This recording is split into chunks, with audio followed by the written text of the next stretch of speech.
parece que hay una tendencia recurrente en el tiempo a creer que la visibilidad de algunos rasgos del ser varones devienen necesariamente en identidades masculinas nuevas. A mi entender, eso es un poco impreciso, porque en líneas generales, para ver unas nuevas masculinidades, uno debería tener un punto de referencia claro acerca de qué son nuevas, frente a qué modelos de masculinidades. Y uno lo que ve es una pluralidad de identidades y prácticas que realizamos los varones, que algunas de esas devienen en identidades, y que ha llevado a un estado de reflexión más o menos intenso en los últimos tiempos, en redes sociales, en espacios laborales, en sindicatos, en partidos políticos, en movimientos sociales, alrededor de la pregunta de qué hacemos los varones frente a estos avances del feminismo, en qué lugar quedamos.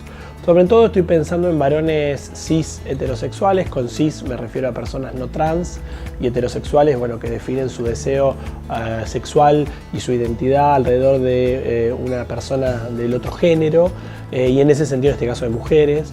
Y en ese caso yo creo que hay una reflexión por hacer y por discutir en estos distintos ámbitos que te menciono sobre, bueno, qué tipo de varones queremos ser y qué tipo de relaciones de género estamos dispuestos a recontractuar.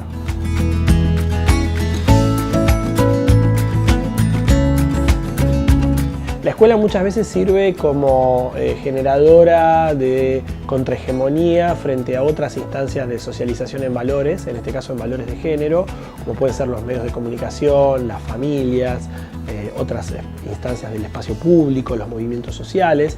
Hay muchas veces un refuerzo de ciertos modelos de masculinidad heroica, resistente, de alguna manera valiente, temeraria, ¿no? Quizá la escuela sirva como para compensar esas construcciones, abrir espacios de discusión entre docentes, varones y mujeres. No creo que la educación sobre cuestiones de masculinidad competa solamente a los varones. Me parece que eso es algo también a discutir en instancias mixtas. Y también con estudiantes, por supuesto, que permita, si no deconstruirlo, al menos poner en suspenso ciertos mandatos, ¿no? Me parece sobre qué significa ser varón. Creo que a veces esperamos de adolescentes o de niñes un cambio en cuanto a sus modelos de género, que pensamos que va a venir más o menos automáticamente porque pertenecen a otra generación. Y la verdad que si uno cree en el poder de la educación y en la persistencia de la escuela como institución formadora, no solo en conocimientos, sino en valores, en creencias, creo que ahí hay una disputa para dar, para que realmente los estudiantes tengan acceso a una educación sexual integral. Una educación sexual integral que claramente no tiene el foco solo en la genitalidad, ni mucho menos, lo sabe el grueso de las y los educadores, pero que creo que también hay una posibilidad de desde una perspectiva de género, ofrecer miradas alternativas para que esos adolescentes, esas niñas puedan vivir vidas más plenas y emancipadas sin esos mandatos que suelen ser sumamente opresivos tanto para mujeres como para varones.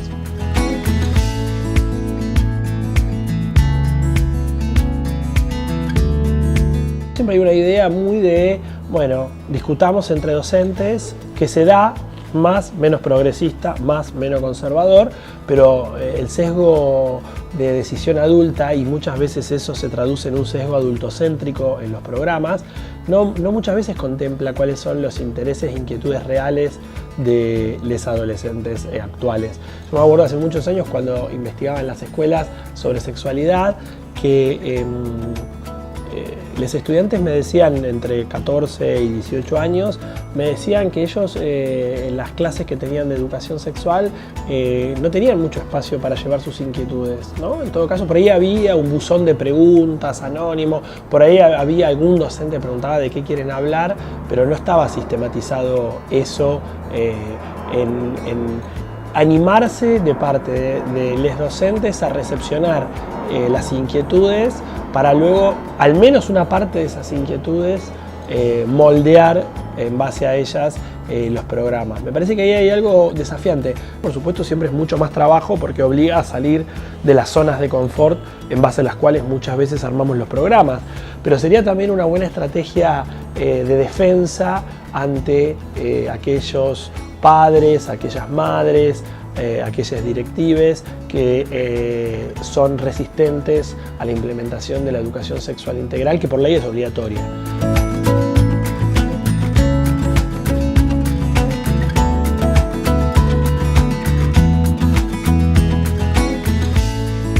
Yo pienso que hay algunas cuestiones sobre masculinidades que están subtematizadas en la escuela, sobre aristas de la masculinidad que, como no son estrictamente sexuales o no son siempre sexuales, no son vistas como objeto de intervención de la ESI, o no necesariamente, digo, por supuesto.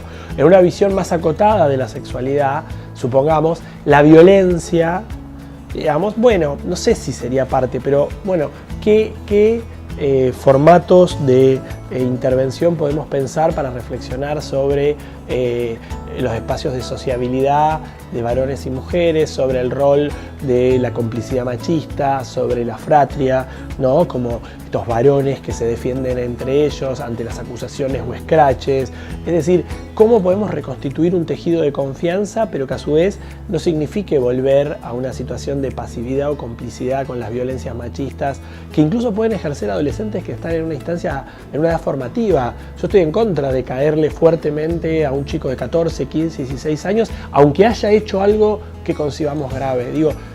Digamos, cuando a veces uno escucha cierta jerga aplicada, ¿no? Ese chico de 14 años abusó de una compañera. Bueno, habría que ver qué hizo, si puede ser tematizado como abuso, si colgarle la etiqueta de abusador significa resolver el problema. Por supuesto, esto no significa impunidad. Yo creo que tiene que haber protección a las personas que han sido víctimas, tiene que haber reparación, pero hay que ver qué intervención educativa generamos preventiva también, para que esos varones no hagan lo que hacen. Los varones tenemos una masculinidad que nos viene por default, inercial, que en general es sexista, es machista, subordina a las mujeres, cosifica.